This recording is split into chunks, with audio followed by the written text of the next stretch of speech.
Coming up next, the boys check out a brand new podcast. Mr. Stroud guest stars on Disney Channel.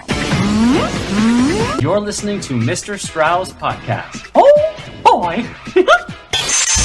For September 9th, on this day in Disney history.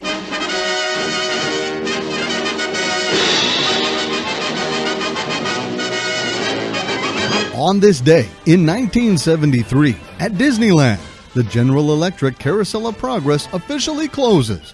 It will be moved to Walt Disney World and reopened in 1975. It will be replaced in Disneyland by America Sings in June 1974. The popular Carousel of Progress attraction had originally been part of the 1964-1965 World's Fair in New York. Steeped in both nostalgia and, in the past, futurism, the attraction's premise is an exploration of the joys of living through the advent of electricity and other technological advances during the 20th century via a typical American family. To keep it up with the times, the attraction has been updated 5 times in 1967, 1975, 1981, 1985, and 1993, and has had 2 different theme songs, both written by Disney's Academy Award-winning songwriting team, the Sherman Brothers.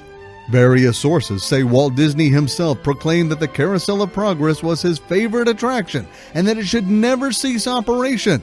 This can be somewhat supported by family and friends who knew of his constant work on the attraction.